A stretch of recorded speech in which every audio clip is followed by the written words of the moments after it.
আল্লাহর হাবিব সাল্লাল্লাহু আলাইহি ওয়াসাল্লাম যখন তিনি মক্কার অলিতে গলিতে দাওয়াত দিচ্ছিলেন, আল্লাহর হাবিব সাল্লাল্লাহু আলাইহি ওয়াসাল্লাম দিনেও দাওয়াত দেন, রাতেও দাওয়াত দেন।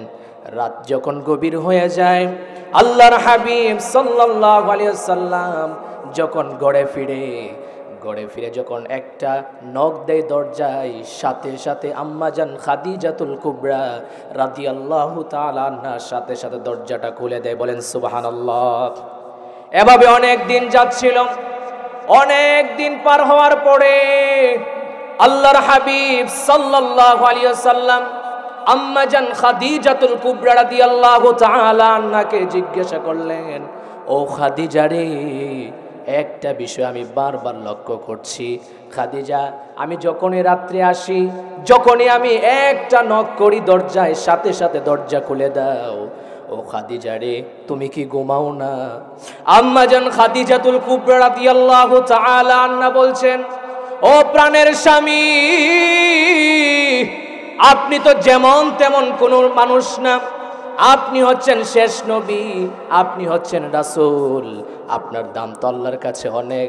আমি খাদিজা যদি ঘুমিয়ে পড়ি, আপনি সারাদিন কোরআনের দাওয়াত দেন, সারাদিন আপনি মানুষদেরকে আল্লাহর পথে ডাকেন, আমি খাদিজা তো পেরেশান হয়ে থাকি, কখন জানি আপনার উপরে এই কাফের মুশরিক বেঈমানগুলো আপনার উপর আক্রমণ করে আপনাকে কষ্ট দেয়।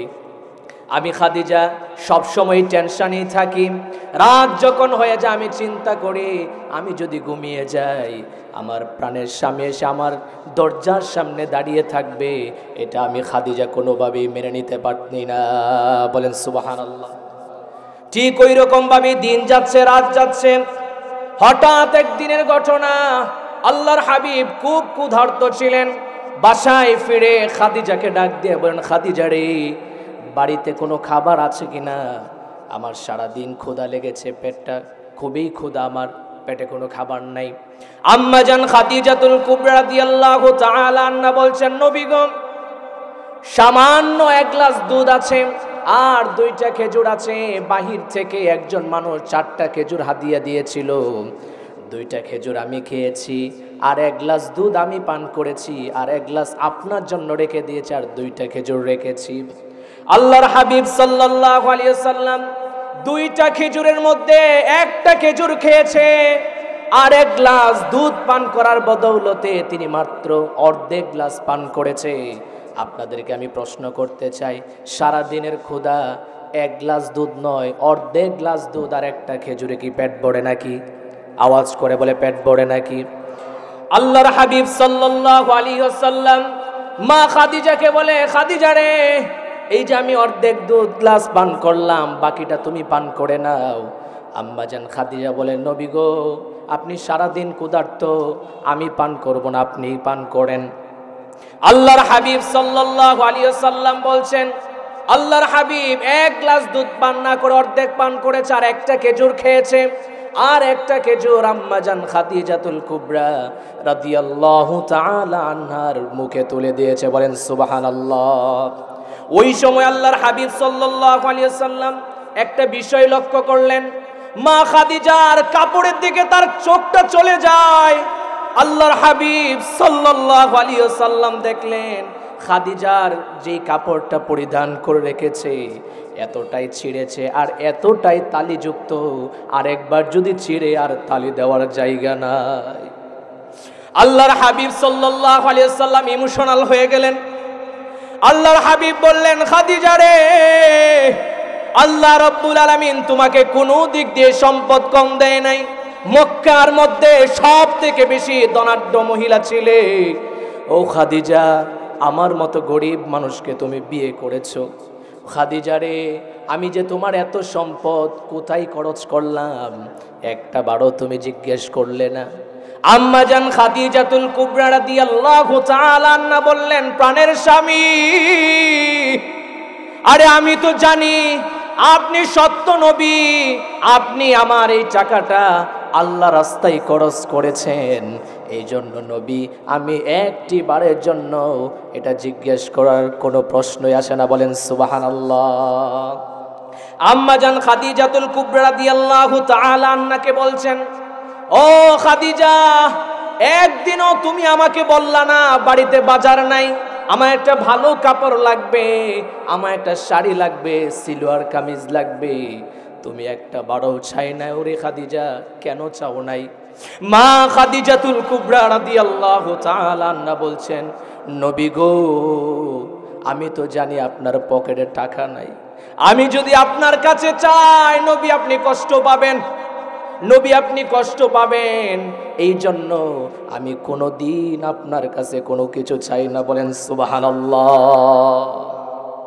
আম্মা জান খাদিজাতুল কুবরা রাদিয়াল্লাহু তাআলা আনহা বলছেন, ও প্রাণের স্বামী, জীবনে কোনোদিন কিছু চাই নাই, আজকে আপনার কাছে তিনটা জিনিস চাইবো, ও নবী আপনি দিবেন কিনা বলেন। আল্লাহর হাবিব সাল্লাল্লাহু আলাইহি ওয়াসাল্লাম ডাক দিয়ে বলে, খাদিজা রে, আমার তো কোনো কিছু নাই, তুমি জানো আমি তো তোমায় কিছুই দিতে পারবো না দুনিয়াতে। আল্লাহর হাবিব সাল্লাল্লাহু আলাইহি ওয়াসাল্লাম বলছেন, খাদিজা রে, আমার তো কিছু নাই তেমন যে তোমাকে দিব। আম্মা জান খাদিজা ডাক দিয়ে বলেন, ইয়া রাসূলুল্লাহ, ইয়া হাবিবাল্লাহ, আমি দুনিয়ার কোনো কিছু চাই না, আপনার কাছে আমি এমন তিনটা জিনিস চাই। এক নাম্বার হলো, ইয়া রাসূলুল্লাহ, ইয়া হাবিবাল্লাহ, আমি যেদিন দুনিয়া থেকে বিদায় নিব গো নবী, আপনার পরিধানে যেই জুব্বাটা আছে গো নবী, আমার কাফনের জন্য দোকান থেকে কাপড় ক্রয় করবেন না নবী, আপনার যে জুব্বাটা আছে ওই জুব্বাটা দিয়ে আপনি আমার কাফনের কাপড় বানাবেন। বলেন সুবহানাল্লাহ। এক নাম্বার ছিল আপনার জুব্বা দিয়ে আপনি কাফনের কাপড় বানাবেন আমার জন্য। দ্বিতীয় নাম্বার, নবী আপনার কাছে চাই আপনি আমার লাশটাকে নিজ হাতে কবরে রাখবেন এবং কবরের চতুর্দিক দিয়ে আপনি হাঁটাচলা করবেন। আল্লাহর হাবিব সাল্লাল্লাহু আলাইহি ওয়াসাল্লামকে বলছেন, তিন নাম্বার যে জিনিসটা আপনার কাছে চাই গো নবী, সেটি হচ্ছে, মানুষ তো দাফন করে কবর দিয়ে সকলে চলে যায়। মা খাদিজাতুল কুবরা রাদিয়াল্লাহু তাআলা আনহা বলছেন, প্রাণের স্বামী গো, মানুষ চলে যাবে কিন্তু আপনি চলে যায়েন না, কিছু সময় আমার কবরের উপরে আপনি অপেক্ষা করবেন। আল্লাহর হাবিব সাল্লাল্লাহু আলাইহি ওয়াসাল্লামের সাথে যেই যে কথোপকথন হচ্ছে, আম্মা জান খাদিজাতুল কুবরা রাদিয়াল্লাহু তাআলা আনহার আল্লাহ সুবহানাহু ওয়া তাআলা আরশ থেকে এগুলো অবজার্ভ করছেন, দেখছেন। সাথে সাথে আল্লাহ রাব্বুল আলামিন জিবরাইলকে পাঠিয়ে আল্লাহর হাবিবকে বললেন, নবী গো, আপনি এই তিনটা কথা একত্রবাদ করেন, আপনি ঘোষণা করেন, আমি আল্লাহ রাব্বুল আলামিনও আমি একত্রতা পোষণ করলাম। বলেন সুবহানাল্লাহ। ঠিক তেমনি ভাবে কিছুদিন যাওয়ার পরে আম্মা জান খাদিজাতুল কুবরা রাদিয়াল্লাহু তাআলা আনহা যেদিন ইন্তেকাল করেছেন, আল্লাহর হাবিব সাল্লাল্লাহু আলাইহি ওয়াসাল্লাম প্রথম শর্তটা ছিল কাফনের কাপড় হবে আপনার জুব্বার মাধ্যমে। প্রথম শর্তটা আল্লাহর হাবিব সাল্লাল্লাহু আলাইহি ওয়াসাল্লাম ফুলফিল করলেন। মা খাদিজাতুল কুবরা রাদিয়াল্লাহু তাআলা আনহার জন্য বাহির থেকে কোনো কাফনের কাপড় ক্রয় করে নাই, আল্লাহর হাবিবের সেই জুব্বা মুবারকের মাধ্যমে আম্মা জান খাদিজাতুল কুবরা রাদিয়াল্লাহু তাআলা আনহার কাফনের কাপড় বানালেন। বলেন সুবহানাল্লাহ।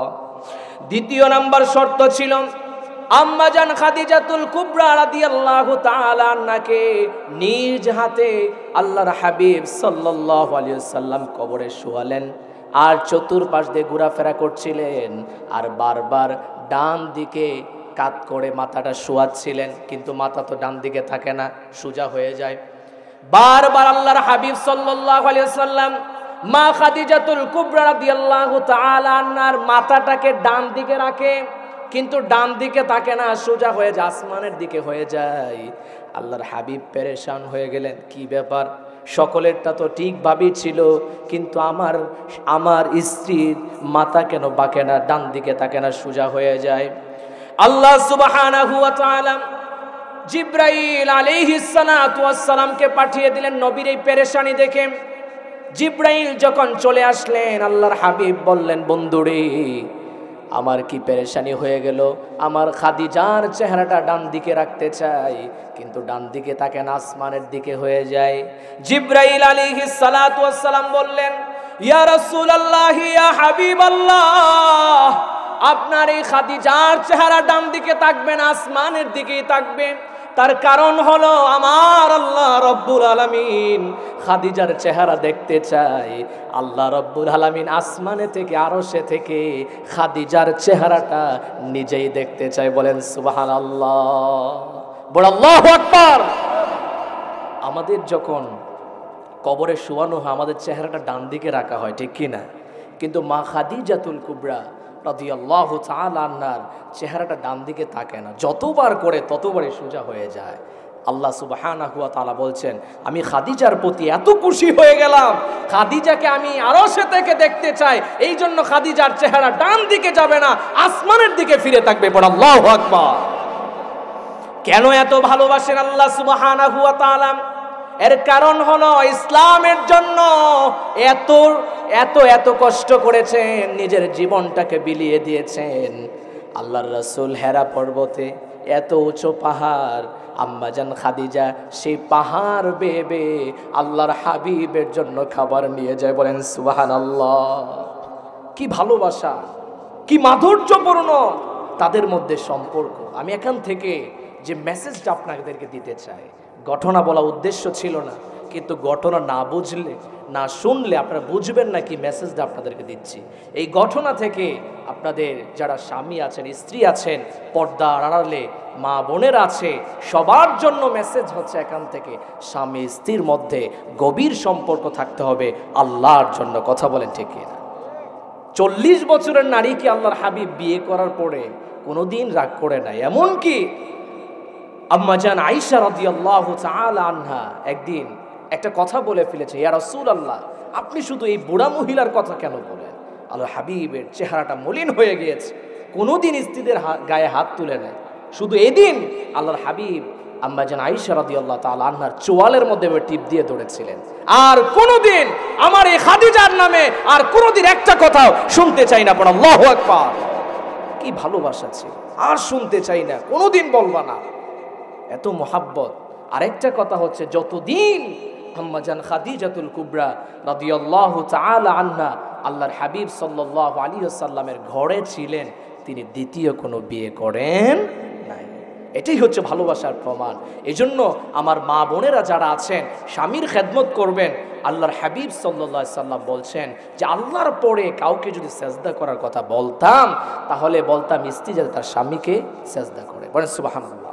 কিন্তু আজকে ঘরে ঘরে আজকে জিনা। কথা বলেন ঠিক কিনা?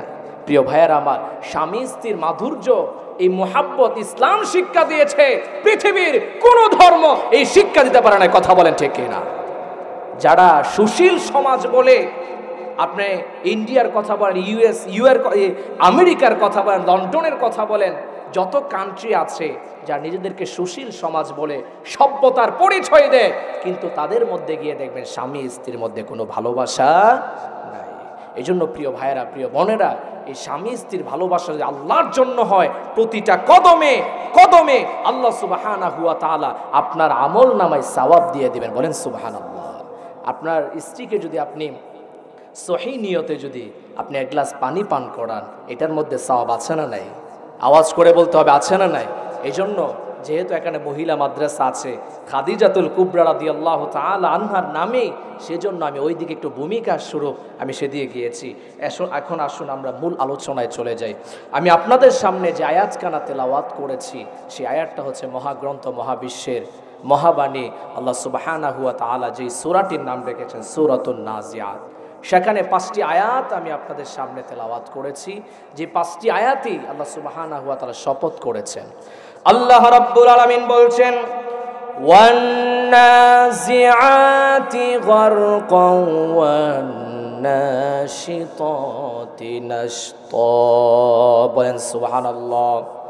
আমার আল্লাহ রাব্বুল আলামিন বলছেন, ওই সকল ফেরেশতাদের কসম যারা পাপিষ্ট বান্দাদের, মুশরিকদের জান কবজ করার সময় বড় ভয়ঙ্কর ভাবে, বড় কষ্টের সাথে, বড় ব্যথা দিয়ে সেই ফেরেশতারা তাদের জান কবজ করে থাকবে।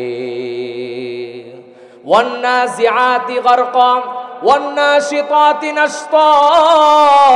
আমার আল্লাহ রাব্বুল আলামিন দ্বিতীয় আয়াতের মধ্যেও কসম খেয়েছেন ওই সকল ফেরেশতাদের শপথ যারা মুমিন বান্দার, ঈমানদার বান্দার যখন জান কবজ করতে যাবে তখন খুব মৃদুভাবে, খুব শান্তশিষ্টতার সাথে সেই ফেরেশতারা জান কবজ করে থাকে। বলেন সুবহানাল্লাহ।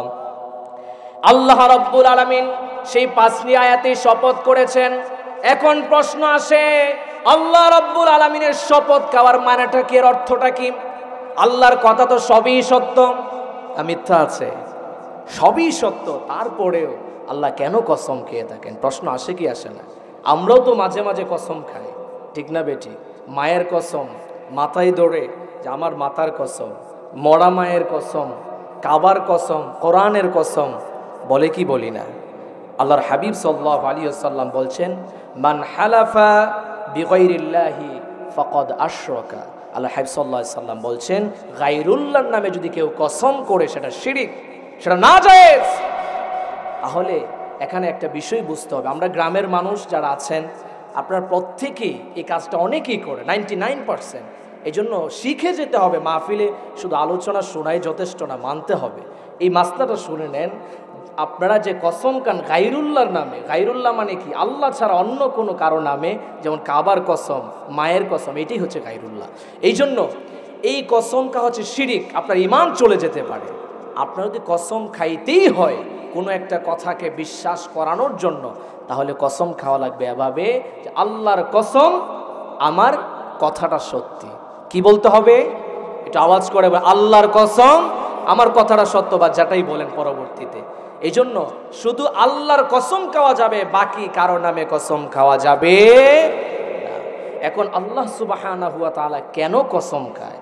এর অর্থ হলো আল্লাহ সুবহানাহু ওয়া তাআলা দেখবেন ছোট ছোট বিষয়ে কসম খেয়েছেন কোরআনে, অনেক বিষয়। আল্লাহ রাব্বুল আলামিন 3 ফলের কসম খেয়েছেন, ওয়াত-তিনি ওয়াজ-যাইতুন ওয়া তুরি সিনিন। বলেন সুবহানাল্লাহ। আল্লাহ রাব্বুল আলামিন 3 ফলের কসম খেয়েছেন, আবার জাইতুনের কসমও খেয়েছেন। আল্লাহ রাব্বুল আলামিন কাবার কসম খেয়েছেন, ওয়া হাযাল বালাদিল আমিন। বলেন সুবহানাল্লাহ। আবার দেখা যায় রাতেরও কসম খেয়েছেন, ওয়াল্লাইলি ইযা ইয়াগশা। আবার দেখা যায় দিনেরও কসম খেয়েছেন, ওয়ান-নাহারি ইযা তাজাল্লা। আবার দুহার কসম খেয়েছেন, ওয়াদ-দুহা ওয়াল-লাইলি ইযা সাজা। বলেন সুবহানাল্লাহ। আবার আমরা দেখি সময়েরও কসম খেয়েছেন, ওয়াল আসর ইন্নাল ইনসানা লাফি খুসর। এই জন্য মাঝে মাঝে দেখা যায় ছোট ছোট বিষয়ে আমার আল্লাহ রাব্বুল আলামিন কসম খান। এর অর্থ হলো আল্লাহ সুবহানাহু ওয়া তাআলা সব কথাই সত্য, কিন্তু কসম খেয়ে ওই বিষয়টাকে আরো বেশি গুরুত্ব বোঝানোর জন্য তিনি কসম খেয়ে থাকেন। বলেন সুবহানাল্লাহ। ঠিক ওই রকম ভাবে আল্লাহ রাব্বুল আলামিন সূরাতুন নাজিআতের প্রথম 5টি আয়াতের মধ্যে শপথ করেছেন, কসম খেয়েছেন। এই সূরাটি নাজিল হওয়ার কারণ হলো আল্লাহর হাবিব সাল্লাল্লাহু আলাইহি ওয়াসাল্লাম যখন মক্কার জমিনে মানুষদেরকে দাওয়াত দিতেন, মুশরিকদেরকে, মুশরিকদেরকে যখন জান্নাতের কথা বলতেন, জাহান্নামের কঠিন শাস্তির কথা যখন বলতেন, মুশরিকদেরকে যখন বলতেন তোমরা যে মরে যাচ্ছ আবার কিন্তু আল্লাহ রাব্বুল আলামিন জীবিত করবে, তখন মুশরিকরা হাসাহাসি করত, বলতো এত বছর হয়ে গেল আমার দাদারা মরেছে, কাউকে তো জীবিত হতে দেখি নাই, মুহাম্মদ কি বলে তো পাগল। পরের নাউজুবিল্লাহ। আল্লাহর হাবিব সাল্লাল্লাহু আলাইহি সাল্লামকে তারা পাগল বলতো, এমন কি তারা বলতো ফেরেশতাদেরকে এরা তো আল্লাহ রাব্বুল আলামিনের কন্যা। পরের নাউজুবিল্লাহ। আল্লাহ সুবহানাহু ওয়া তাআলার কোনো সন্তান নাই, সে কথা আল্লাহ রাব্বুল আলামিন সূরাতুল ইখলাসের মধ্যে বলছেন, কুল হুয়াল্লাহু আহাদু লিল্লাহুস সামাদ লাম ইয়ালিদ ওয়া লাম ইউলাদ। বলেন সুবহানাল্লাহ। আমার আল্লাহ রাব্বুল আলামিন বলছেন লাম ইয়ালিদ ওয়া লাম ইউলাদ, আমি আল্লাহ কারো থেকে জন্ম নেই নাই এবং কাউকে জন্ম দেই নাই। পড় আল্লাহু আকবার। এই জন্য আল্লাহ রাব্বুল আলামিন কারো মুখাপেক্ষী না, দুনিয়ার সমস্ত মানুষ একজনের মুখাপেক্ষী। চিৎকার করে বলতে হবে তিনি কে। ঠিক ওই রকম ভাবে যখন কাফেররা, মুশরিকরা, বেঈমানরা ফেরেশতাদেরকে কন্যা বলে সাব্যস্ত করল, আল্লাহ রাব্বুল আলামিন শপথ করেছেন বিশেষ ফেরেশতাদের। আল্লাহ বলছেন ওয়ান্নাজিআতি গরকা। আমার আল্লাহ রাব্বুল আলামিন শপথ ওই সকল ফেরেশতাদের যারা পাপিষ্ঠ বান্দার জান কবজ করার সময় খুব কষ্টের সাথে তারা জান কবজ করবে, খুব কষ্ট হবে মৃত ব্যক্তির। এই কথার অর্থ হলো আল্লাহর হাবিব সাল্লাল্লাহু আলাইহি ওয়াসাল্লাম, মুসনাদ আহমদ হাদিসে এসেছে, আমার আল্লাহর হাবিব সাল্লাল্লাহু আলাইহি ওয়াসাল্লাম বলছেন, যখন কোনো পাপিষ্ঠ বান্দার, যখন কোনো গুনাহগার বান্দা মৃত্যু শয্যায় ডলে পড়ে, তখন একদল ফেরেশতা খুব ভয়ঙ্কর রূপ ধারণ করে ওই মৃত্যু শয্যায় ডলে পড়া ব্যক্তির মাথার পাশে এসে বসে যায়। এখানে আবার দুটি ভাগ হয়ে যায়। এক ভাগ ফেরেশতা ওই মৃত্যু শয্যায় যে ডলে পড়েছে ওই ব্যক্তির শরীরের মধ্যে ডুব দেয়। ওয়ান্নাজিআতি গরকা, গরকুন শব্দের অর্থ হলো ডুব দেওয়া।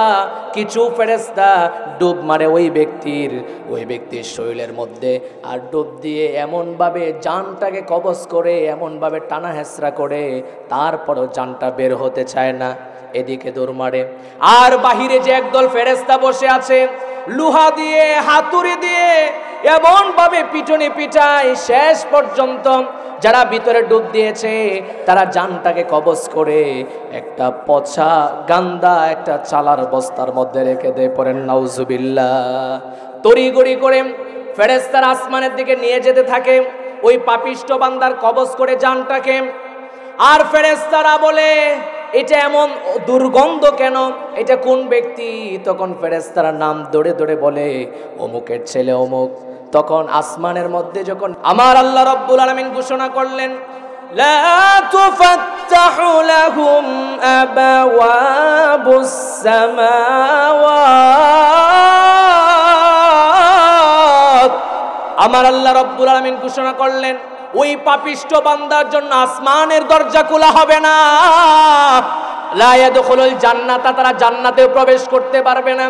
ফেরেশতারা ওই পাপিষ্ঠ বান্দার জানটাকে নিয়ে ইল্লিয়িনে, সিজ্জিনের মধ্যে নিয়ে রাখা হবে তার গুনাহগুলো, আবার এবং যেখানে নিয়ে তাকে দাফন করা হয়েছিল তার সেই জানটা আবার ওইখানে পৌঁছিয়ে দেওয়া হবে। পৌঁছানোর সাথে সাথেই দুইজন ফেরেশতা চলে আসবে মুনকার নাকির, এসে জিজ্ঞাসা করবে, আমার রব্বুকা, তোমার রবকে, আমার দিনুকা, তোমার ধর্ম কি? ওই পাপিষ্ঠ বান্দা জবাব দিবে, লা আদরি, হায় আফসোস, হায় আফসোস, আমি তো এগুলো কিছুই জানি না। পড়েন নাউজুবিল্লাহ। আল্লাহর হাবিব সাল্লাল্লাহু আলাইহি ওয়াসাল্লামকে দেখিয়ে বলবে, এই লোকটাকে চিনো নাকি? উনি কে? তখন সেই পাপিষ্ঠ বান্দা বলবে, লা আদরি, আমি তো কখনো এগুলো জানি না, দেখিও নাই, চিনিও না। আসমান থেকে আওয়াজ আসবে, এই পাপিষ্ঠ বান্দাকে আর কোনো প্রশ্ন করার প্রয়োজন নাই, ওই পাপিষ্ঠ বান্দার জন্য জাহান্নামের একটা বিছানা বিছিয়ে দেওয়া হোক। আলবাসুহু মিনান নার, তাকে জাহান্নামের কাপড় পরিধান করিয়ে দেওয়া হোক। পড়েন নাউজুবিল্লাহ।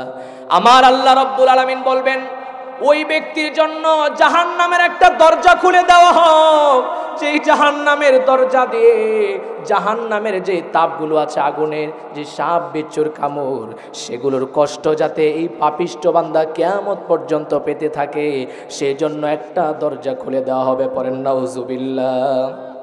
শুধু তাই না, পাপিষ্ঠ বান্দার জানটাকে যখন, মরদেহটাকে যখন কবরের মধ্যে রাখা হয়, দুটা কবরের যেই সংকীর্ণতা এতটাই ছোট হয়ে যায়, এতটাই ছোট হয়ে যায় যে একটা চাটনি আর একটা চাটনির মধ্যে ঢুকে যায়। পড়েন নাউজুবিল্লাহ। শুধু তাই না, এমন একজন ফেরেশতা আসে ভয়ঙ্কর রূপ ধারণ করে, হাতুড়ি নিয়ে এমনভাবে পিটনি পিটায় ওই পাপিষ্ঠ বান্দাকে, এই পাপিষ্ট বান্দার চিৎকারের আওয়াজ আল্লাহর হাবিব সাল্লাল্লাহু আলাইহি সাল্লাম বলছেন দুনিয়ার কোনো মানুষ, দুনিয়ার কোনো জিন কেউ শুনতে পারে না, তবে জিন আর মানুষ ছাড়া যত মাখলুকাত আছে সকলেই আওয়াজ শুনতে পারে।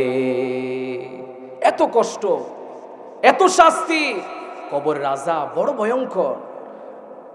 হযরত উসমান রাদিয়াল্লাহু তাআলা আনহু যখন কবরের সামনে দাঁড়াতেন, হযরত উসমান রাদিয়াল্লাহু তাআলা এতটাই কান্নাকাটি করতেন, এতটা কান্নাকাটি করতেন, সাহাবায়ে কেরাম বললেন উসমান আপনাকে তো দোয়ার মধ্যে এতটা কান্নাকাটি করতে দেখি নাই। হযরত উসমান রাদিয়াল্লাহু তাআলা আনহু বলছেন আল্লাহর হাবিব কবরের আযাব সম্পর্কে এত কঠিন কঠিন হাদিস আমাদেরকে শুনিয়েছে, আমি উসমান যখন কবরের সামনে দাঁড়ায় সেগুলো আমার চোখের সামনে ভেসে পড়ে, আমি উসমান টিকে থাকতে পারি না, না জানি আমি উসমানও এই কবরের মধ্যে আটকে যাই। পড় আল্লাহু আকবার। এই কবরের আযাব আছে না নাই? প্রিয় ভাইয়েরা আমার, এটা হচ্ছে পাপিষ্ট বান্দার জন্য। ওয়ান্নাজিআতি গারকার তাফসীর। এবার আসেন ওয়ান্নাশিতাতি নাশতা, যারা মুমিন বান্দা তাদের জানটা কিভাবে কবজ করবে জানার দরকার আছে না নাই? আপনারা ঘুমিয়ে পড়েছেন মনে হচ্ছে, 3টা তাকবীর হবে, দেখবো যে আপনাদের আওয়াজ আছে না নাই, নাকি ঘুমিয়ে পড়েছেন। বাঘের মতো বাঘের গর্জন দিয়ে তাকবীরের ধ্বনি দেওয়া যাবে তো ইনশাআল্লাহ? লিল্লাহে তাকবীর, নারে তাকবীর, লিল্লাহে তাকবীর। তাকবীর মাঝে মাঝে দেওয়ার দরকার আছে না নাই? এই তাকবীরের ভয় বাতিলদের হৃদয়ে আছে না নাই?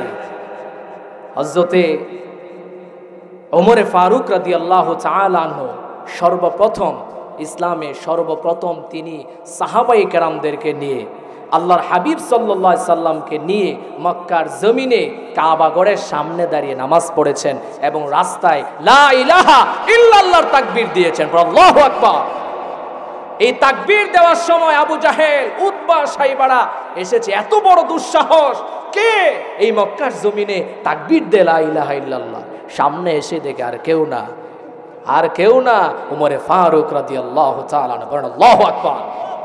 এই জন্য আপনাদের এলাকায় যদি কোনো বন্ড থাকে, আপনাদের এলাকায় যদি কোনো শিরকওয়ালা মানুষ থাকে, আপনাদের এই তাকবীরের মাধ্যমে তাদের অন্তরে ভূকম্প তৈরি হয়ে যাবে। কথা বলেন ঠিক না?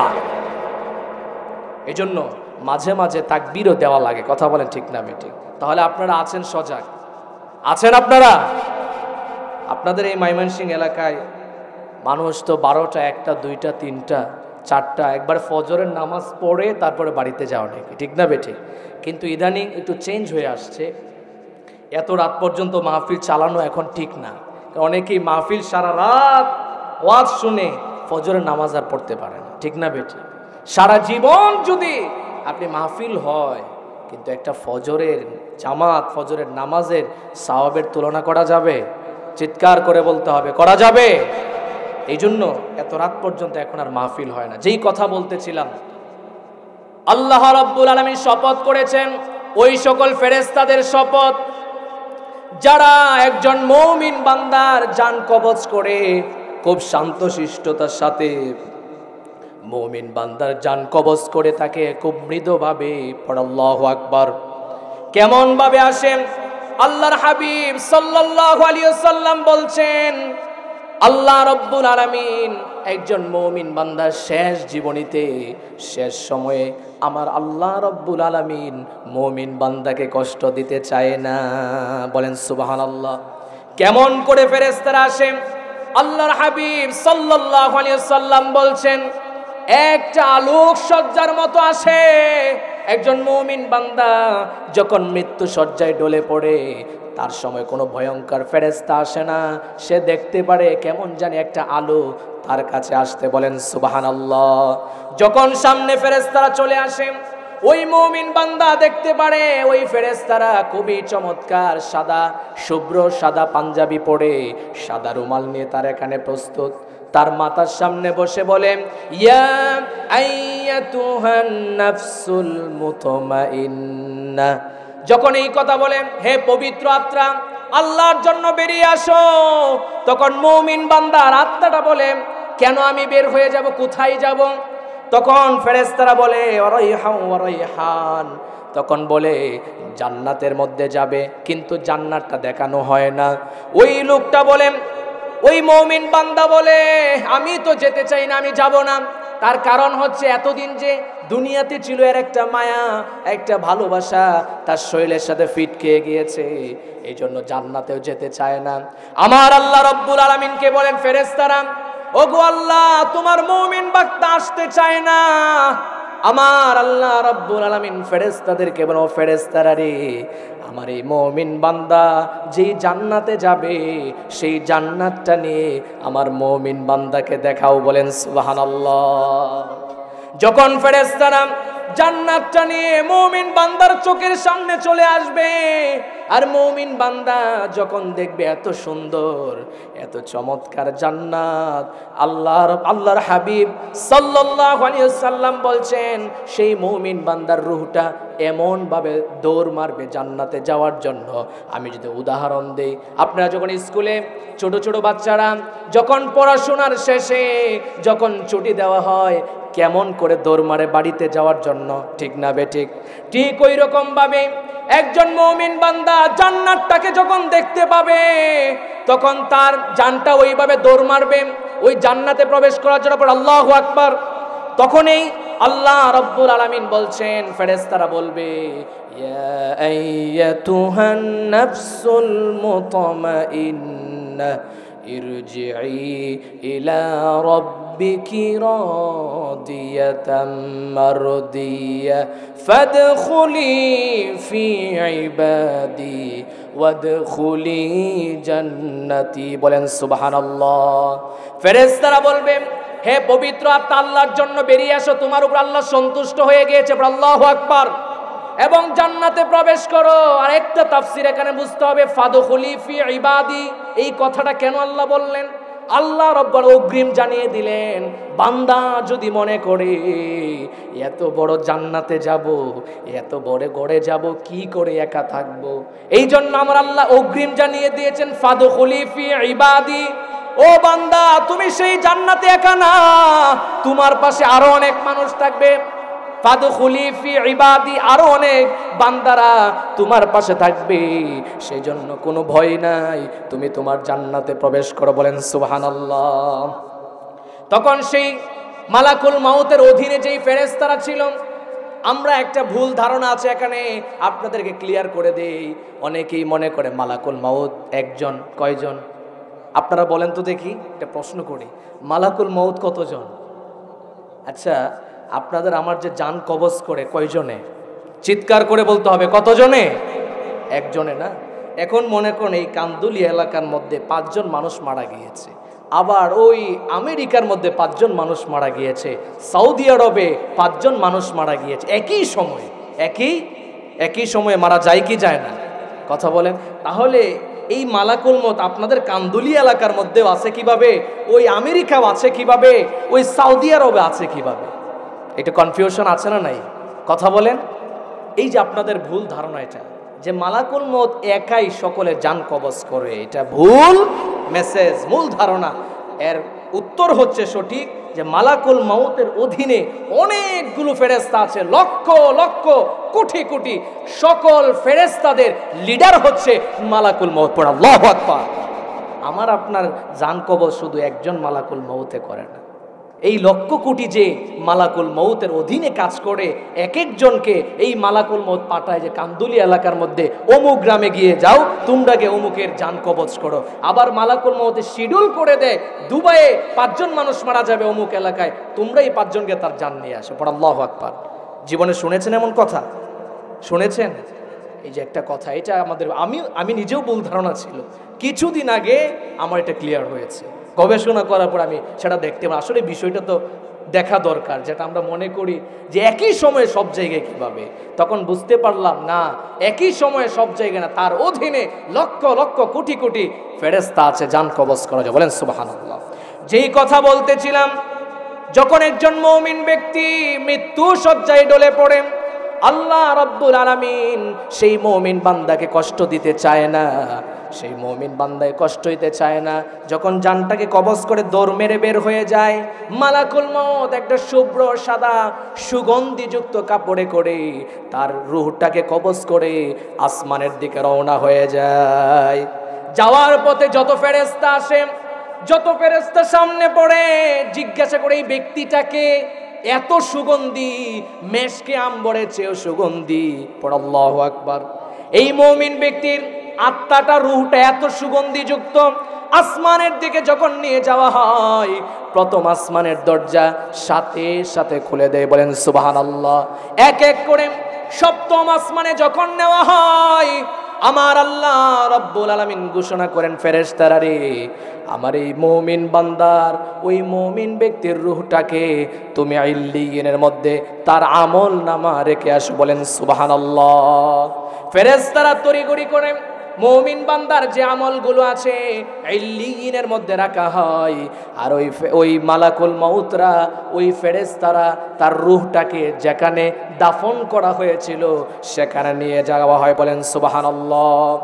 সাথে সাথে দুইজন ফেরেশতা চলে আসে মুনকার নাকির, জিজ্ঞাসা করে মার রব্বুকা ওমা দীনুকা, সাথে সাথে জবাব চলে আসে, আমার রব তো আল্লাহ, আমার ইসলাম, আমার দিন হচ্ছে ইসলাম। আল্লাহর হাবিব সাল্লাল্লাহু আলাইহি ওয়াসাল্লামকে দেখিয়ে যখন বলে, ও ব্যক্তি তুমি কি লোকটাকে তুমি চিনো নাকি? মুমিন ব্যক্তি বলে, এই লোকটা তো আর কেউ না, আমার নবী, বিশ্ব নবী মুহাম্মদ সাল্লাল্লাহু আলাইহি ওয়াসাল্লাম, বলেন সুবহানাল্লাহ। মুনকার নাকির প্রশ্ন করে, ঠিক আছে বুঝলাম, তোমাদের নিকট একটা কিতাব এসেছিল, সেই কিতাবটার নাম কি বলো তো দেখি। ওই মুমিন ব্যক্তি সাথে সাথে জবাব দিয়ে বলে, ও ফেরেশতারা রে, এই লোকটা, এই নবীর উপরেই তো আল কোরআন নামে কিতাবটা নাজিল হয়েছে, বলেন সুবহানাল্লাহ। সাথে সাথে একজন ফেরেশতা চলে আসে, খুব সুন্দর দেখতে, মুমিন ব্যক্তিকে বলে যে তুমি যেই জন্য দুনিয়াতে আমল করেছে, যেই পুরস্কারের কথা বলা হয়েছিল, আজকে সেই পুরস্কার তোমাকে দেওয়া হবে। তখন মুমিন ব্যক্তি বলে, তুমি কে? তোমাকে তো চিনলাম না। ওই ফেরেশতা বলে, আমি আর কেউ না, দুনিয়াতে তুমি যেই ভালো আমলগুলো করেছো আমি হচ্ছি সেই ব্যক্তি, বলেন সুবহানাল্লাহ। আল্লাহর হাবিব সাল্লাল্লাহু আলাইহি ওয়াসাল্লাম বলছেন, যখন কোন মুমিন বান্দার রূহটাকে, যখন কোন মুমিন বান্দার আত্মাটাকে ওই কবরের মধ্যে রাখা হয়, সাথে সাথে সেই কবরটা 70 হাত, কোন বর্ণনায় চোখের দৃষ্টি যত দূর পর্যন্ত যাবে তত দূর পর্যন্ত কবরটা ওয়াসাত হয়ে যায়, বলেন সুবহানাল্লাহ। একজন মুমিন বান্দা কবরে যখন রাখা হয় তখন তার কবরটা এত প্রসারিত হয়, চোখের দৃষ্টি যত দূর পর্যন্ত যাবে তত দূর পর্যন্ত তার কবরটা প্রসারিত করে দেয়, বলেন সুবহানাল্লাহ। শুধু তাই না, আসমান থেকে আওয়াজ আসে, এই মুমিন বান্দার আর কোনো প্রশ্ন করার প্রয়োজন নাই, এই মুমিন বান্দাকে আর কোনো প্রশ্ন করে বিরক্ত করবা না, এই মুমিন বান্দার জন্য বিছানা বিছিয়ে দাও, জান্নাতের বিছানা, বলেন সুবহানাল্লাহ। আফরিশুহু মিনাল জান্নাহ, জান্নাতের বিছানা বিছিয়ে দেওয়া হোক, আলবাসুহু মিনাল জান্নাহ, তার কাপড় যেটা পরিধান করা হবে সেটাও যাতে জান্নাতের হয়, বলেন সুবহানাল্লাহ। সেই মুমিন বান্দাকে যখন কবরে রাখা হয়, মুমিন বান্দার জন্য একটা দরজা খুলে দেওয়া হয়, যাতে করে জান্নাতের যে নাজ নেয়ামত আছে এই কবরে শুয়ে শুয়ে যাতে করে সে পায়, বলেন সুবহানাল্লাহ। একজন মুমিন বান্দা যখন কবরে রাখা হয় এত নাজ নেয়ামতের মধ্যে থাকে যেটার কল্পনা আমরা করতে পারবো। আল্লাহর হাবিব সাল্লাল্লাহু আলাইহি ওয়াসাল্লাম এবং আল্লাহ রাব্বুল আলামিন কোরআনের অসংখ্য গণিত আয়াতের মধ্যে বলছেন, বান্দা আমি তোমাদের জন্য আমলের যেই পুরস্কার রেখেছি জান্নাত, এটা এমন জান্নাত তোমার দুই চোখে কখনো দেখে নাই, এমন একটা জান্নাত। আমরা তো কত কথা বলি, অনেক কথা শুনি, আমার আল্লাহ রাব্বুল আলামিন বলছেন এমন কোনো কথা শোনো নাই, এমন নাজ নিয়ামত রেখেছি যা তুমি কখনোই শোনো নাই। শুধু তাই না, আমাদের মনের মধ্যে কত জল্পনা, কত কল্পনা। অনেকেই মনে করি যদি আমার একটা সুন্দর বাংলোর হতো, আমার যদি অমুক জায়গায় একটা ভালো বিল্ডিং হতো, আমার যদি মার্সিডিজ ব্র্যান্ডের গাড়ি হতো, আরও কত ভালো ভালো গাড়ি, স্বপ্ন আছে না নাই?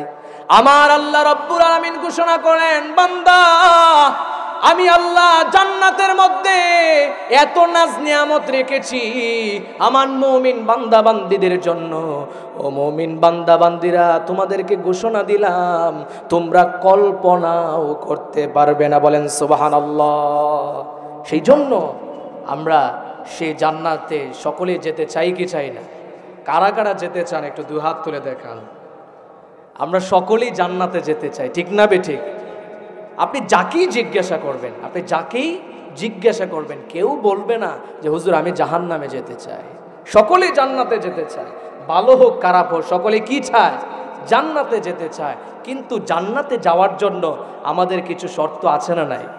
শর্ত মানেই হচ্ছে কিছু আমল করব। কথা বলেন ঠিক কিনা?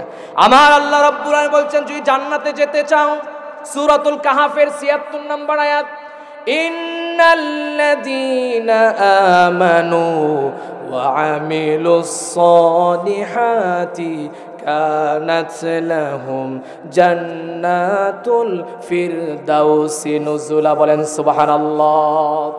আমার আল্লাহ রাব্বুল আলামিন ঘোষণা করলেন, ও মুমিন বান্দা বান্দীরা, যদি তোমরা ঈমানদার হতে পারো, ইন্নাল্লাযীনা আমানু, যদি তুমি ঈমানদার হতে পারো, ওয়া আমিলুস সালিহাত, এবং ভালো কাজ করতে পারো, তোমাদের জন্য আমি আল্লাহ রাব্বুল আলামিন পুরস্কার হিসাবে জান্নাত রেখে দিলাম। বলেন সুবহানাল্লাহ। সেই জান্নাতে আমরা সকলেই যেতে চাই, কিন্তু যাওয়ার আগে কিছু শর্ত ফুলফিল করতে হবে আমাদের, ঠিক না বেঠিক? সেই শর্তগুলো হচ্ছে কি? ১ নাম্বার, ঈমানদার হতে হবে। এখন আমরা সকলেই তো ঈমানদার দাবি করি, ঠিক না বেঠিক? ঈমান আনলেই শুধু ঈমানদার হওয়া যায় না, শর্তকে ফুলফিল করলে আপনি ঈমানদার হতে পারবেন। ওয়া আমিলুস সালিহাত, শর্তটা কি? আপনাকে ভালো কাজ করতে হবে। আল্লাহ এক কথাই বুঝিয়ে দিয়েছেন সবকিছু। কয় কথা? এক কথায় সবকিছু একেবারে ঢুকিয়ে দিয়েছেন। এই জন্য শর্ত হচ্ছে ভালো কাজ করতে হবে, তবেই তোমার জন্য আমি আল্লাহ রাব্বুল আলামিন জান্নাত রেখেছি। বলেন সুবহানাল্লাহ। এই জন্য আজকের এই ঘটনা থেকে, আজকের এই আলোচনা থেকে আমরা বুঝতে পারলাম একদিন না একদিন আমাদেরকে এই দুনিয়া থেকে চলে যেতে হবে, ঠিক না বেঠিক? কেউ উঠাউঠি করবে না, সকলেই বসেন। খামাকা উঠাউঠি করে আমাদের সকলকে একদিন কোথায় যেতে হবে? এই যে আলোচনা, এই আলোচনাগুলো আল্লাহর হাবিব সাল্লাল্লাহু আলাইহি সাল্লাম মাক্কি জীবনে করেছেন। তার কারণ হচ্ছে মানুষদেরকে ভয় দেখিয়েছেন, কত ভয় জাহান্নামের, যাতে করে মানুষ ঈমানদার হয়ে যায়। এটাও একটা তাবলীগ, প্রিয় ভাইয়েরা আমার। এই জন্য সর্বশেষ কথা হচ্ছে আমাদের একদিন না একদিন দুনিয়া থেকে চলে যেতে হবে। আর সেটা কিসের মাধ্যমে হবে? মৃত্যু শব্দ নামে। কথা বলেন ঠিক কিনা? আমার আল্লাহ রাব্বুল ঘোষণা করলেন, কুল্লু নাফসিন যায়িকাতুল মাউতি সুম্মা ইলাইনা তুরজাউন। বলেন সুবহানাল্লাহ।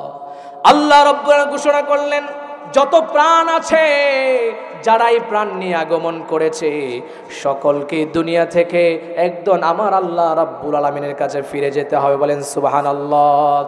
এই দুনিয়াতে সর্বপ্রথম মানুষ, প্রথম মানব ছিলেন হযরত আদম আলাইহিস সালাতু ওয়াস সালাম। আদম নবী এসেছেন 960 বছর যখন হলো, মালাকুল মউত এসে আদম নবীকে বলেন, নবী গো, আপনার তো ডাক পড়ে গিয়েছে, চলে যেতে হবে। আদম আলাইহিস সালাতু ওয়াস সালাম বললেন, না, আমার বয়স তো 1000, আমি যাব না। 940 বছর হয়েছে, আরো 60 বছর বাকি আছে, আমি আরো 60 বছর থাকতে চাই। মালাকুল মউত বললেন, আদম আলাইহিস সালাতু ওয়াস সালাম, ও নবী গো, আপনার কি মনে নাই রূহের যোগে আপনার সন্তান আবু দাউদ আলাইহিস সালাতু ওয়াস সালামকে 60 বছর দান করে দিয়েছেন? হযরত আদম আলাইহিস সালাতু ওয়াস সালাম বলছেন, না, আমি কাউকে দেই নাই, আমি 1000 বছরই বাঁচতে চাই। মালাকুল মউত আল্লাহ রাব্বুল আলামিনকে বললেন, ও রব্বে কারীম, তোমার নবী, তোমার বান্দা আদম তো ফিরে আসতে চায় না, আরো 60 বছর বাঁচতে চায়। আবার আল্লাহ রাব্বুল আলামিন ঘোষণা করলেন, মালাকুল মউত, আমার আদম ভুলে গিয়েছে, ঠিক আছে, তাকে 1000 বয়সে আমি হাদিয়া দিয়ে দিলাম। বলেন সুবহানাল্লাহ। হযরত আদম আলাইহিস সালাতু ওয়াস সালামের বয়স যখন 1000, মালাকুল মউত এসে হযরত আদম আলাইহিস সালাতু ওয়াস সালামের জান কবজ করে নিয়ে গেলেন। এখান থেকে আমি বুঝাতে চাই আপনাদেরকে, প্রথম মানুষ আদম নবীও দুনিয়াতে এসে থাকতে পারে নাই, ঠিক কি না? বিশ্ব নবী মুহাম্মদ সাল্লাল্লাহু আলাইহি ওয়াসাল্লাম তিনি তো গোটা পৃথিবীর নবী, শুধু মানুষের নবী নয়, সমস্ত জগতের নবী।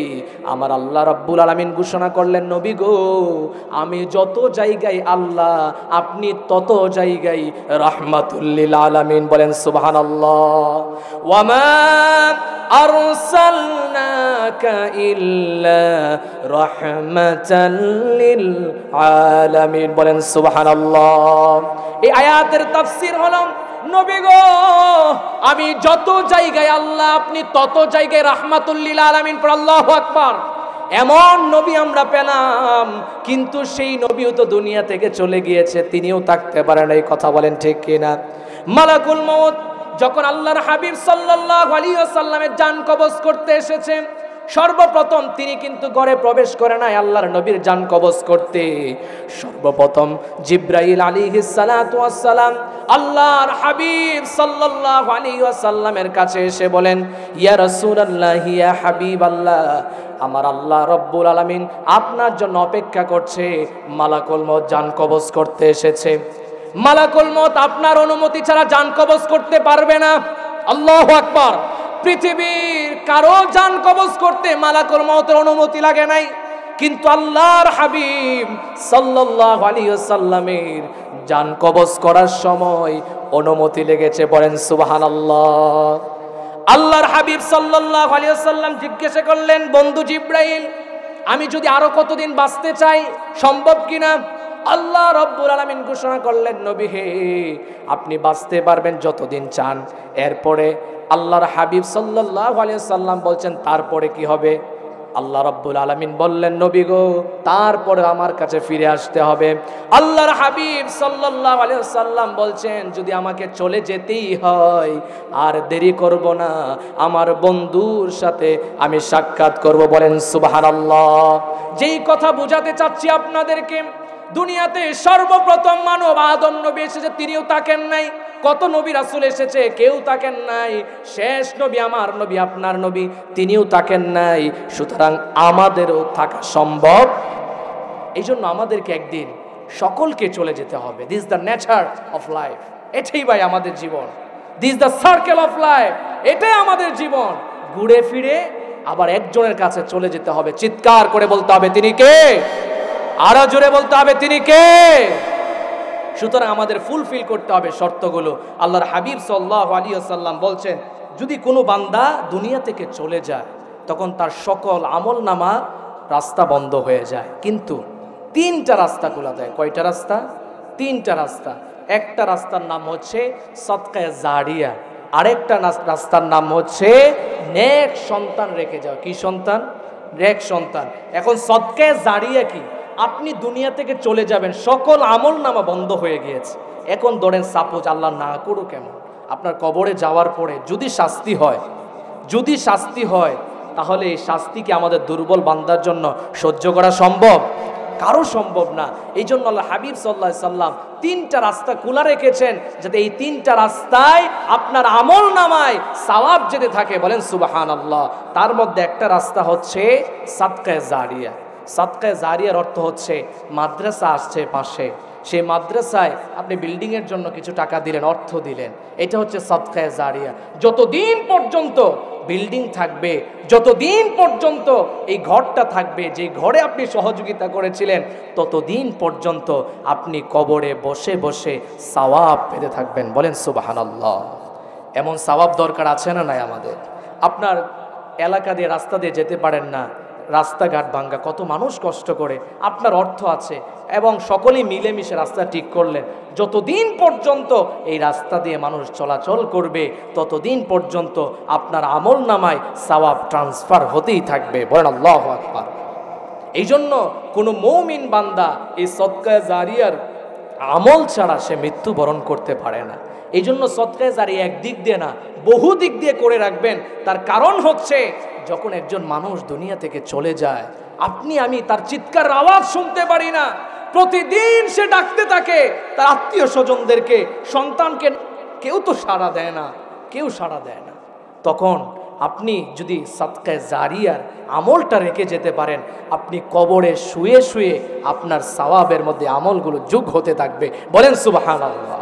এই জন্য এই সাদকা জারিয়ার আমলটা রাখা যাবে, আওয়াজ করে বলতে হবে রাখা যাবে ইনশাআল্লাহ। একজন মুমিন বান্দা এটা কখনোই ছাড়তে পারে না। আপনি রাস্তার কাজ করেন, মসজিদের কাজ করেন, মাদ্রাসার জন্য সহযোগ, আরে ভাই এই যে মাদ্রাসাটা এটা আপনার এলাকার জন্য কত বড় নিয়ামত, এটা আমি আপনাদেরকে বলে বুঝাতে পারবো না। এই যে এলাকার মধ্যে কবর আছে না, আপনারা যারা বুড়া হয়ে গিয়েছেন, বৃদ্ধ হয়ে গিয়েছেন, অর্ধেক তো আপনাদের কবরে চলে গিয়েছে অলরেডি, ঠিক কি না? শুধু তাই না, ছোট বড় সকলে, কোনো গ্যারেন্টি আছে? জান কখন চলে যাবে, মৃত্যু কখন আসবে, কারো গ্যারেন্টি আছে? কারো গ্যারেন্টি নাই। এই জন্য প্রিয় ভাইয়ারা সাদকা জারিয়ার আমলটা করে যেতে হবে। এই যে মাদ্রাসার ছাত্রীরা পড়াশোনা করে, মাদ্রাসার ছাত্ররা, এই যে আমি আসার ক্ষেত্রে ওখানে একটা মাদ্রাসা দেখেছি পুরুষের, এই যে এই মাদ্রাসাগুলো আপনাদের এই গ্রামের জন্য সব থেকে বড় নিয়ামত। পড়া আল্লাহু আকবার। এই ছাত্ররা পড়াশোনা করে, এই ছাত্রীরা কোরআন পড়ে, হাদিস পড়ে, এর একটা সওয়াবের পার্সেন্টেজ আল্লাহ রাব্বুল আলামিন আপনাদের যেই কবরে আছে তার কবরের মধ্যে সওয়াব রেসানি করে। বলেন সুবহানাল্লাহ। এমন সওয়াব ফ্রিতে দরকার আছে না নাই? আপনি একটা মসজিদ পুরাপুরি করে দিতে পারেন না, আপনার অর্থ নাই। আপনি একটা মাদ্রাসা পুরাপুরি করে দেওয়ার অর্থ নাই, কিন্তু আপনি তো পারেন এক বস্তা সিমেন্ট দিয়ে মাদ্রাসার সহযোগিতা করতে, আপনি তো পারেন মসজিদের সহযোগিতা করতে। এতটুকু সামর্থ্য আমাদের আছে না নাই? অনেকে মনে করবে হুজুর মনে কালেকশন শুরু করে দিচ্ছেন। না, আমি আপনাদেরকে তিনটা বিষয় শেষ, কোনো কালেকশন হবে না। আমি বুঝাতে চাই মুমিন বান্দা কখনো বোকা হতে পারে না, ঠিক কিনা বলো? এই তিনটা জিনিস সে রেখেই যাবে। এক নাম্বার বলছিলাম সাদকা জারিয়ার আমল। আমরা সকলেই চেষ্টা করব মসজিদে কিছু দান করতে, মাদ্রাসায় কিছু দিতে, অসহায় এতিমদেরকে কিছু দিতে, গরিবদেরকে কিছু দিতে, যাতে করে আপনি যখন একজন মাদ্রাসায় যখন দান করবেন, এই ছেলে মেয়েরা যখন পড়বে, তারাই শুধু পড়বে নাকি এরা যে পড়েছে এর পোলাপানে এর পরের স্তরে যারা আছে তারাও পড়াশোনা করবে, তার থেকে ইলম নেবে কি নেবে না? এই যে একটা ধারাবাহিকতা, এই ধারাবাহিকতার প্রতিটি সওয়াব আপনার একটা আমল নামায় পার্সেন্টেজে আল্লাহ সুবহানাহু ওয়া তাআলা যোগ করে দেবে। বলেন সুবহানাল্লাহ। এই জন্য সাদকা জারিয়ার আমলটা আমাদের রাখা যাবে ভাইয়ারা। এই যে এতক্ষণ আলোচনা করেছে এগুলোই কিন্তু মূল আলোচনা। আমরা যদি আমল করি দুইটা কথার উপরে, আপনার জীবনের সফলতা এখানেই চলে আসবে। বলেন সুবহানাল্লাহ। এই জন্য এক নম্বর হচ্ছে সাদকা জারিয়ার আমল, দ্বিতীয় নাম্বার হচ্ছে একজন নেক সন্তান রেখে যেতে হবে। কি সন্তান? নেক সন্তান রেখে যেতে হবে। এখন নেক সন্তান কোথায় থেকে পাবেন, কিভাবে আসবো? আগে আপনাকে নিজে নেক হতে হবে, ঠিক না বেঠিক? অনেকেই আছে কি সন্তান মানুষ হয় না, মাদ্রাসায় দিয়ে পড়তে চায় না, আমাদের কাছে আসে, হুজুর একটু দোয়া করে দেন, আমার সন্তানটা পড়াশোনা করে না, উল্টাপাল্টা ঘুরে। আমি বলি যে আপনি আগে নিজে ঠিক হন। মা বাবা থেকে সন্তান শিখে। আপনি মা বাবা ঝগড়া করলেন, স্বামী স্ত্রী ঝগড়া করেছে, এই ছোট বাচ্চা দেখে কি দেখে না? এটা তো আপনাদের কাছ থেকে শিখছে। এই আদব বেয়াদব এগুলো মা বাবা থেকে শিক্ষা গ্রহণ করে সন্তান। আপনি যদি বড়দের জুতা সোজা করেন, আপনার ছোট বাচ্চাটা দেখবে কি দেখবে না? কথা বলেন। এই যে দেখেছে, এই বাচ্চাটা কিন্তু শিখবে, সেও বড় হয়ে সেও চেষ্টা করবে আমিও একটু করি এটা, ঠিক কিনা? এই জন্য আমি আপনাদেরকে বলবো কখনোই স্বামী স্ত্রী ঝগড়া কখনোই আপনার সন্তানের সামনে করবেন না। দ্বিতীয় নাম্বার কথা হচ্ছে প্রিয় ভাইয়েরা, আপনি ফজরের জামাতে গিয়েছেন কিন্তু আপনার বাচ্চাটা ঘুমিয়ে আছে, আপনি প্রকৃত বাবা হতে পারেন না। বলবেন হুজুর ঘুম থেকে তো উঠে না, যেভাবেই হোক আপনাকে তুলে আপনার সাথে করে নিয়ে যেতে হবে। আর যদি মেয়ে হয়, মা নামাজ পড়েছে কিন্তু মেয়ে ঘুমিয়ে আছে, ও কখনো কশ্চিনকালে প্রকৃত মা হতে পারে, সফল মা হতে পারে না, সফল বাবা হতে পারে না। মা বাবা নামাজ পড়বে, সন্তান সন্ততি নামাজ পড়বে না, কশ্চিনকালেও সেই মা বাবা কি হতে পারে না? প্রকৃত মা বাবা হতে পারে, সফল মা বাবা হতে পারবে। যেভাবেই হোক জোর করে হলেও আপনার সেই কাজের তাগিদ দিতে হবে। এই জন্য প্রিয় ভাইয়েরা আমার, এই মাদ্রাসা, এই মসজিদ মাদ্রাসাগুলোতে নেক সন্তান জন্ম দেওয়া হয়, ঠিক না বেঠিক? যখন একজন ছাত্রীকে মাদ্রাসায় দেওয়া হয় তখন সেই ছাত্রীটা বোরকা পরিধান করে কি করে না? স্কুল কলেজ ভার্সিটিতে একটু লক্ষ্য করে দেখেন, স্কুল কলেজে দেখেন এই চেহারা, এই ফেস পুরাটা মানুষদের বাড়ি থেকে স্কুলে যায় দেখায় দেখায়, আবার যত ছাত্র আছে সবাইকে দেখায়, আবার বাড়িতে যাওয়ার সময় দেখায় দেখায় যায়, ঠিক না বেঠিক? এর জন্য শাস্তি আছে না নাই? ঘটনা লম্বা, আলোচনা ওইদিকে যাব না, গলাও ভেঙে যাচ্ছে। এই জন্য আমি বুঝাতে চাই, নেক সন্তান যদি আপনি রাখতে চান তাহলে মাদ্রাসায় সন্তান দিতে হবে। কথা বলেন ঠিক কিনা? দেখেন আমি একটা কথা সর্বদাই বলি, আজকে আপনি চলে গেলেন দুনিয়াতে, আপনার জানাজা পড়ানোর জন্য ইমাম সাহেবকে আনতে হয়, ঠিক কি না? তার দুয়ারে গিয়ে দাঁড়িয়ে থাকতে হয়। আপনি চলে গেলেন দুনিয়া থেকে, মাদ্রাসা থেকে ছাত্র ভাড়া করেন, ভাড়া বলে টাকার কথা বলছি না, আপনি ওখান থেকে এনে আপনার বাবার জন্য, আপনার মায়ের জন্য কোরআনের খতম দিতে হয়, ঠিক না বেঠিক? কিন্তু আপনি কি করেছেন? আপনার একটা সন্তানকে রেখে যেতে পারলেন না আপনার জানাজার নামাজটা পড়ানোর জন্য, আপনার একটা সন্তানকে রেখে যেতে পারলেন না আপনার মৃত্যুর পরে আপনার জন্য দোয়া করবে।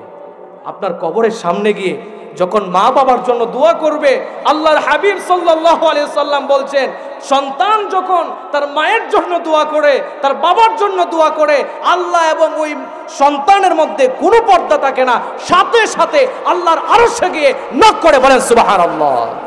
আরো জোরে বলেন সুবহানাল্লাহ। এটা কি আমাদের দরকার আছে না নাই? আমরা এটা বুঝি না। একজন নেক সন্তান রেখে যাও কতটা ফায়দা, এটা আমরা বুঝি না। যখন একজন মানুষ কবরে যায় তখন বুঝে, তখন বুঝলে কোনো লাভ আছে? কখনো লাভ নাই। এই জন্য প্রিয় ভাইয়েরা আমার, আমরা সদকায়ে জারিয়ার আমলটা করবো তো ইনশাআল্লাহ? আওয়াজ করে বলতে হবে, করা যাবে ইনশাআল্লাহ। আর একজন নেক সন্তান আমরা রেখে যাব। আমার 3টা ছেলে আছে ধরেন, এই 3টা ছেলে 2টা মেয়ে, এখান থেকে আপনি একটা মেয়েকে মাদ্রাসায় দেন, একটা ছেলে 2টা ছেলেকে মাদ্রাসায় দেন।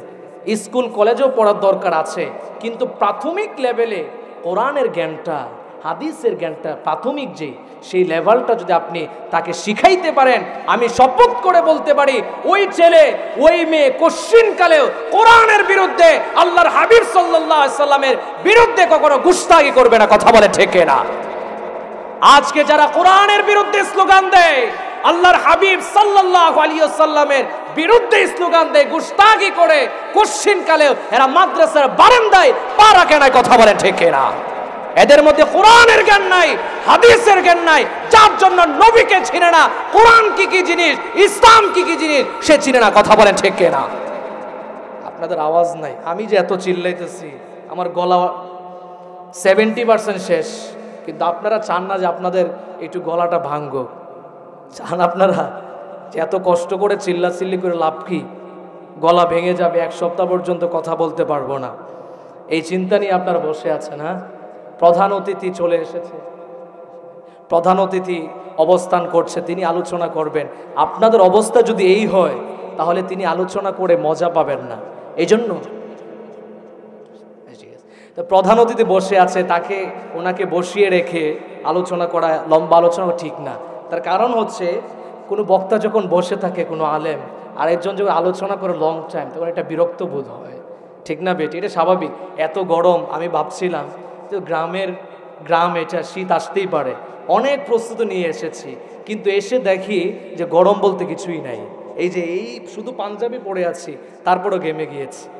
এই জন্য প্রিয় ভাইয়েরা আমার, যেই কথাটা বলতেছিলাম, এই মাদ্রাসা আপনারা সহযোগিতা করবেন তো ইনশাআল্লাহ? এই মাদ্রাসা আপনারা যত পারেন, 10 টাকা, 100 টাকা, 1000 টাকা, এখানে আমি জানি না যে এখানে কি বদরি কোনো নাম আছে কিনা, 100, 200, 300 জনের কোন লিস্টটি আছে কিনা আমার জানা নাই। তো আমরা চেষ্টা করব যে যত পারি অল্প হলেও 10 মিলে করি কাজ, হারি জিতি নাহিলাজ। কথা বলেন ঠিক কিনা? একজনে কি পারা যাবে একটা মাদ্রাসাকে দাওরা পর্যন্ত করা? এত শিল্পপতি কি এলাকায় আছে না নাকি? আছে? নাই। এই জন্য আমাদের অল্প অল্প দানে, আর মাহমুদুল হাসান সাহেব নামে একজন হুজুর আছে বাংলাদেশে, খুব বড় আল্লাহওয়ালা মানুষ, তিনি একজনের টাকা দিয়ে একটা বিল্ডিং করেন না। তাকে বলে, হুজুর আমি একটা বিল্ডিং করে দিতে চাই, 7 তলা পুরাটাই করে দিতে চাই। তিনি বলেন, না, এই যে মানুষ সকলের টাকা দিয়ে আমি করতে চাই, যাতে সকলেই এটার মধ্যে সওয়াবের একটা ভাগীদার হতে পারে। বলেন সুবহানাল্লাহ। এই জন্য আমরা প্রত্যেকেই এই মাদ্রাসার সাথে জড়িত থাকতে পারবো তো ইনশাআল্লাহ? দ্বীনের জন্য আমার একজন মেয়েকে, আমার একটা ছেলেকে কোরআন শিখার জন্য, ইসলাম শিখার জন্য দেওয়া যাবে তো ইনশাআল্লাহ? আল্লাহকে একটু দেখান 2 হাত তুলে, লিল্লাহে তাকবীর, নারে তাকবীর, লিল্লাহে তাকবীর। আল্লাহ সুবহানাহু ওয়া তাআলা আমাদেরকে এই মাদ্রাসার পাশে থেকে এবং আমাদের জীবনকে যদি আমরা কোরআন এবং হাদিসকে সামনে রেখে আমার জীবনকে যদি পরিচালনা করতে পারি, আল্লাহ সুবহানাহু ওয়া তাআলা আমাদের জন্য পুরস্কার হিসাবে জান্নাত রেখেছেন, শর্ত দিয়েছেন আমলে সলিহাত করতে হবে। যদি আমরা করতে পারি তাহলেই আল্লাহ রাব্বুল আলামিন আমাদেরকে জান্নাতে যাওয়ার ব্যবস্থা করে দেব। কথা বলেন ঠিক কিনা? তো আমার আলোচনা থেকে আমি সর্বশেষ যে মেসেজটা দিতে চাই, আমি সূরাতুন নাজিয়াত তেলাওয়াত করেছিলাম, 5টা আয়াতের তাফসীর আর করতে পারি নাই, 2টা আয়াতের ব্যাখ্যা করেছি। এই 2 আয়াত থেকে আমি বুঝাতে চাচ্ছি আপনাদেরকে একজন কাফের মুশরিক পাপিষ্ট বান্দা জানটাকে কিভাবে কবজ করা হবে, কত কষ্টের সাথে, কত কষ্ট দিয়ে, 1 নাম্বার। 2 নাম্বার বুঝাতে চেয়েছি একজন মুমিন বান্দার জানকে, রূহটাকে কিভাবে সুন্দরভাবে, মৃদুভাবে, আরামের সাথে জানকে কবজ করা হবে। এই 2টা মেসেজ আপনাদেরকে দেই। এই 2টাকে সমন্বয় করে আপনাদের মনে রাখতে হবে, আপনারা কি ওই পাপিষ্ট বান্দার মতো আপনাদের জীবনকে পরিচালনা করবেন, নাকি একজন মুমিন বান্দার মতো জীবন পরিচালনা করবেন। এটা আপনাদের উপর রেখে দিয়েছি। আল্লাহ সুবহানাহু ওয়া তাআলা আমার এই কথাগুলো শোনার পরে বুঝে শুনে আমল করার তৌফিক দান করে সকলে পড়েন আমিন। ওয়া আখিরু দাওয়ানা।